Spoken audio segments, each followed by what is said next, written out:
പുറപ്പാട് അധ്യായം 28. പുരോഹിതന്മാരായി എനിക്ക് ശുശ്രൂഷ ചെയ്യാൻ വേണ്ടി നിന്റെ സഹോദരനായ അഹറോനെയും അവൻ്റെ പുത്രന്മാരായ നാദാബ്, അബിഹു, എലയാസർ, ഇത്താമർ എന്നിവരെയും ഇസ്രായേൽക്കാരുടെ ഇടയിൽ നിന്ന് നിന്റെ അടുക്കിലേക്ക് വിളിക്കുക. നിന്റെ സഹോദരനായ അഹറോന് മഹിമയും അഴകും നൽകുന്നതിന് അവനു വേണ്ടി വിശുദ്ധ വസ്ത്രങ്ങൾ നിർമ്മിക്കുക. അഹറോനെ എൻ്റെ പുരോഹിതനായി അവരോധിക്കാൻ വേണ്ടി അവന് സ്ഥാനവസ്ത്രങ്ങൾ നിർമ്മിക്കാൻ ഞാൻ നൈപുണ്യം നൽകിയിട്ടുള്ള എല്ലാ വിദഗ്ധന്മാരോടും നീ ആവശ്യപ്പെടുക.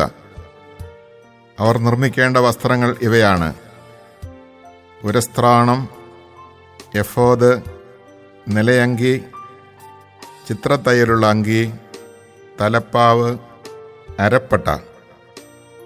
എനിക്ക് പുരോഹിത ശുശ്രൂഷ ചെയ്യാൻ അഹറോനും പുത്രന്മാർക്കും വേണ്ടി അവർ വിശുദ്ധ വസ്ത്രങ്ങൾ നിർമ്മിക്കട്ടെ. സ്വർണ്ണനൂൽ, നീലം, ധൂമ്രം, കടും ചുമപ്പ് എന്നീ നിറങ്ങളുള്ള നൂലുകൾ, നേർമയായി പിരിച്ചെടുത്ത ചണം എന്നിവ അവർ ഉപയോഗിക്കണം. സ്വർണ്ണനൂൽ, നീലം, ധൂമ്രം, കടും ചുമപ്പ് എന്നീ നിറങ്ങളുള്ള നൂലുകൾ, നേർമയായി പിരിച്ചെടുത്ത ചണം എന്നിവ ഉപയോഗിച്ച് വിദഗ്ധമായി അവർ എഫോദ് നിർമ്മിക്കണം. അതിൻ്റെ രണ്ടറ്റങ്ങൾ തമ്മിൽ യോജിപ്പിക്കുന്നതിന് അതിൽ 2 തോൾവാറുകൾ പിടിപ്പിക്കണം. എഫോദ് കെട്ടിയുറപ്പിക്കാനായി അതിന്മേലുള്ള പട്ടയും സ്വർണ്ണനൂൽ, നീലം, ധൂമ്രം, കടും ചുമപ്പ് നൂൽ, നേർമയായി പിരിച്ചെടുത്ത ചണം എന്നിവ കൊണ്ട് അതേ രീതിയിൽ തന്നെ വിദഗ്ധമായി നിർമ്മിച്ചതായിരിക്കണം. 2 വൈഡൂര്യ കല്ലുകളെടുത്ത് അവയിൽ ഇസ്രായേലിൻ്റെ പുത്രന്മാരുടെ പേരുകൾ കൊത്തണം. അവരുടെ പ്രായക്രമമനുസരിച്ച് ഓരോ കല്ലിലും 6 പേരുകൾ വീതം കൊത്തുക. രത്നശില്പി മുദ്ര കൊത്തുന്നത് പോലെ ഇസ്രായേലിൻ്റെ പുത്രന്മാരുടെ പേരുകൾ ആ കല്ലുകളിൽ രേഖപ്പെടുത്തണം. കല്ലുകൾ സ്വർണ്ണത്തകിടിൽ പതിക്കണം. ഇസ്രായേൽ പുത്രന്മാരുടെ സ്മാരകശിലകളായി അവ എഫോദിൻ്റെ തോൾവാറുകളിൽ ഉറപ്പിക്കണം. അവരുടെ പേരുകൾ കർത്താവിൻ്റെ മുൻപിൽ ഒരു സ്മാരകമായി അഹ്റോൻ തൻ്റെ 2 തോളുകളിലും വഹിക്കട്ടെ. രത്നം പതിക്കാനുള്ള തകിടുകൾ സ്വർണം കൊണ്ടുണ്ടാക്കുക. തനി സ്വർണം കൊണ്ട് കയറുപോലെ പിണച്ചെടുത്ത 2 തുടലുകൾ നിർമ്മിച്ച് അവ സ്വർണ്ണ തകിടുകളുമായി യോജിപ്പിക്കുക. ന്യായവിധിയുടെ ഉരസ്ത്രാണം ചിത്രപ്പണികളോടെ നിർമ്മിക്കണം. അത് എഫോദ് എന്ന പോലെ സ്വർണ്ണനൂൽ, നീലം, ധൂമ്രം, കടും ചുമപ്പ് എന്നീ നിറങ്ങളുള്ള നൂലുകൾ, നേർമയായി പിരിച്ചെടുത്ത ചണം എന്നിവ കൊണ്ടാണ് ഉണ്ടാക്കേണ്ടത്. അത് സമചതുരത്തിൽ 2 മടക്കുള്ളതായിരിക്കണം. അതിന് 1 ചാൺ നീളവും 1 ചാൺ വീതിയും വേണം. അതിനുമേൽ 4 നിര രത്നങ്ങൾ പതിക്കണം. ആദ്യത്തെ നിരയിൽ മാണിക്യം, പുഷ്യരാഗം, വൈഡൂര്യം. രണ്ടാമത്തെ നിരയിൽ മരതകം, ഇന്ദ്രനീലം, വജ്രം. മൂന്നാമത്തെ നിരയിൽ പവിഴം, ചന്ദ്രകാന്തം, സൗഗന്ധികം. 4ാമത്തെ നിരയിൽ പത്മരാഗം, ഗോമേതകം, സൂര്യകാന്തം. രത്നങ്ങളെല്ലാം സ്വർണ്ണത്തകിടിലാണ് പതിക്കേണ്ടത്. ഇസ്രായേലിൻ്റെ പുത്രന്മാരുടെ പേരുകളനുസരിച്ച് 12 രത്നങ്ങളുണ്ടായിരിക്കണം. ഓരോ ഗോത്രത്തിൻ്റെയും പേര് ഓരോ രത്നത്തിലും മുദ്ര പോലെ കൊത്തിയിരിക്കണം. ഉരസ്ത്രാണത്തിനു വേണ്ടി തനി സ്വർണം കൊണ്ട് കയറുപോലെ പിണച്ചെടുത്ത തുടലുകൾ പണിയണം. സ്വർണം കൊണ്ട് 2 വളയങ്ങൾ നിർമ്മിച്ച് ഉരസ്ത്രാണത്തിൻ്റെ മുകളിലത്തെ 2 മൂലകളിൽ ഘടിപ്പിക്കണം. ഉരസ്ത്രാണത്തിൻ്റെ മൂലകളിലുള്ള 2 വളയങ്ങളിലൂടെ 2 സ്വർണ്ണ തുടലുകൾ ഇടണം. തുടലുകളുടെ മറ്റേ അറ്റങ്ങൾ രത്നം പതിച്ച സ്വർണ്ണ തകിടുകളിൽ ഘടിപ്പിച്ച എഫോദിൻ്റെ തോൾവാറിൻ്റെ മുൻഭാഗവുമായി ബന്ധിക്കണം. 2 സ്വർണ്ണ വളയങ്ങൾ പണിത് അവ ഉരസ്ത്രാണത്തിൻ്റെ താഴത്തെ കോണുകളിൽ അവയുടെ ഉൾഭാഗത്ത് എഫോദിനോട് ചേർത്ത് ബന്ധിക്കണം. 2 സ്വർണ്ണ വളയങ്ങൾ കൂടി നിർമ്മിച്ച് അവ എഫോദിൻ്റെ തോൾവാറുകളുടെ താഴത്തെ അറ്റങ്ങൾക്ക് മുൻഭാഗത്ത് അവയുടെ തുന്നലിനോടടുത്ത് എഫോദിൻ്റെ അലങ്കൃതമായ അരപ്പട്ടയ്ക്ക് മുകളിലായി ബന്ധിക്കണം. ഉരസ്ത്രാണത്തിൻ്റെയും എഫോദിൻ്റെയും വളയങ്ങൾ ഒരു നീല ചരടുകൊണ്ട് ബന്ധിക്കണം. അപ്പോൾ ഉരസ്ത്രാണം എഫോദിൻ്റെ അലങ്കൃതമായ അരപ്പട്ടയ്ക്ക് മുകളിൽ നിന്ന് ഇളകിപ്പോവുകയില്ല.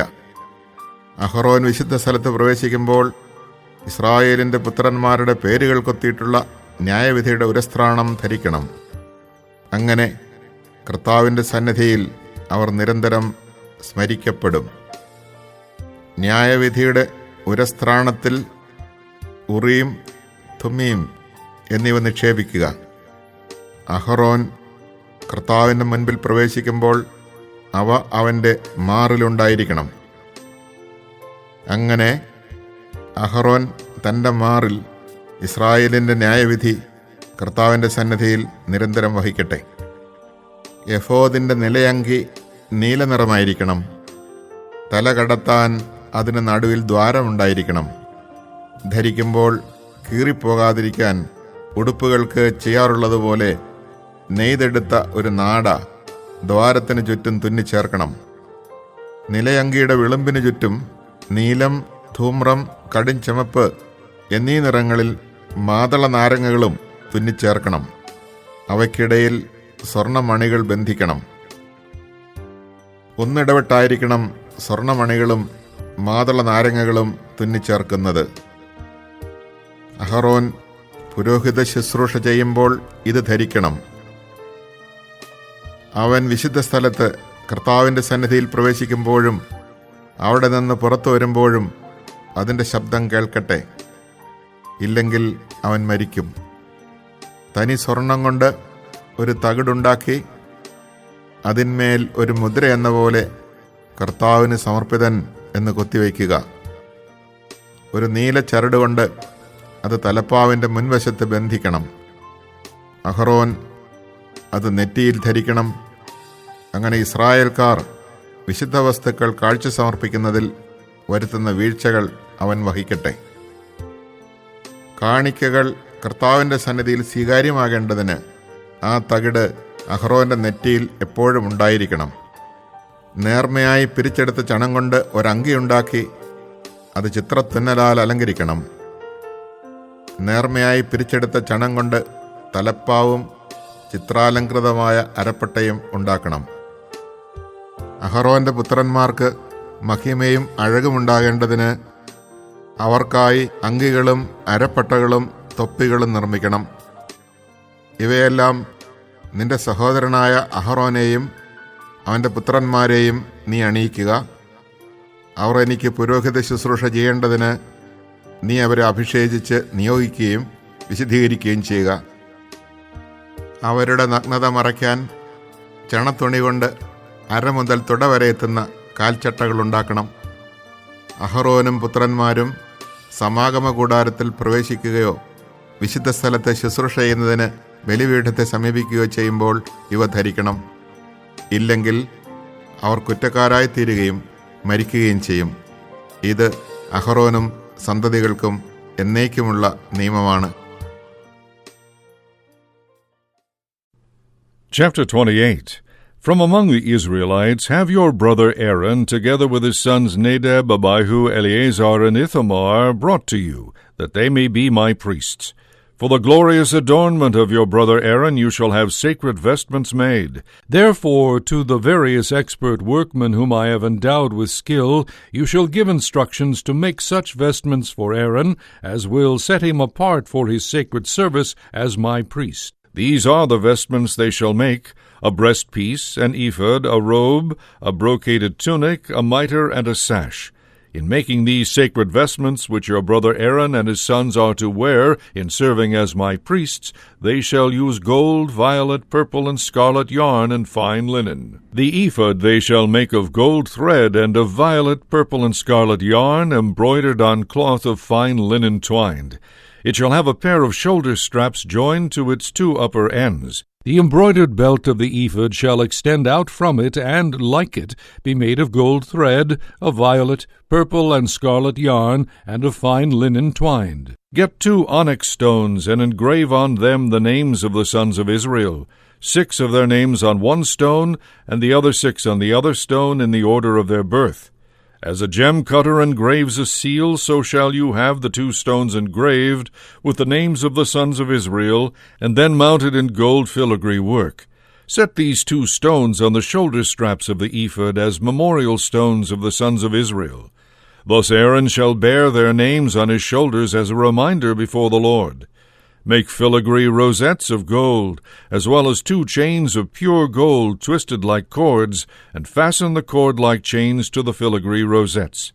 The breastpiece of decision you shall also have made, embroidered like the ephod, with gold thread and violet, purple and scarlet yarn on cloth of fine linen twined. It is to be square when folded double, a span high and a span wide. On it you shall mount 4 rows of precious stones.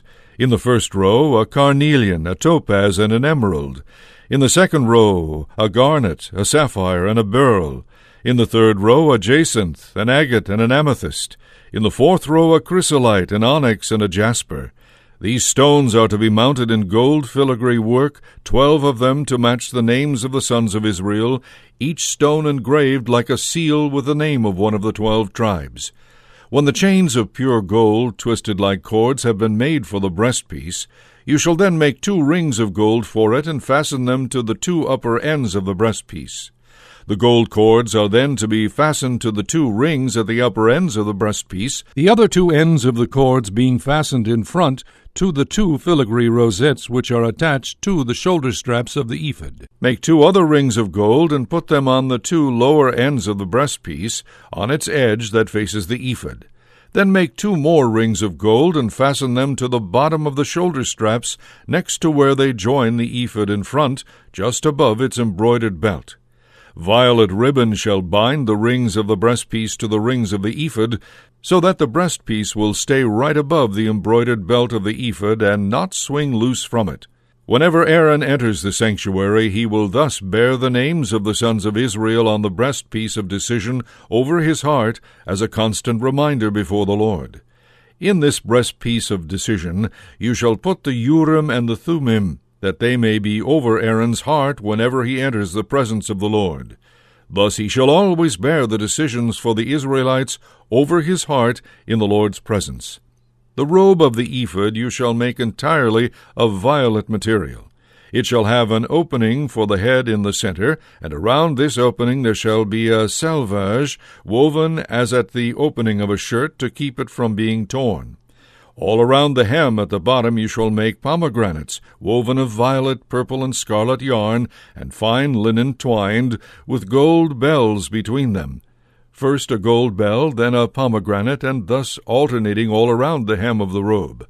Aaron shall wear it when ministering, that its tinkling may be heard as he enters and leaves the Lord's presence in the sanctuary, else he will die. You shall also make a plate of pure gold and engrave on it, as on a seal engraving, Sacred to the Lord. This plate is to be tied over the mitre with a violet ribbon in such a way that it rests on the front of the mitre over Aaron's forehead. Since Aaron bears whatever guilt the Israelites may incur in consecrating any of their sacred gifts, this plate must always be over his forehead, so that they may find favor with the Lord. The tunic of fine linen shall be brocaded. The mitre shall be made of fine linen. The sash shall be of variegated work. Likewise, for the glorious adornment of Aaron's sons, you shall have tunics and sashes and turbans made. With these you shall clothe your brother Aaron and his sons. Anoint and ordain them, consecrating them as my priests.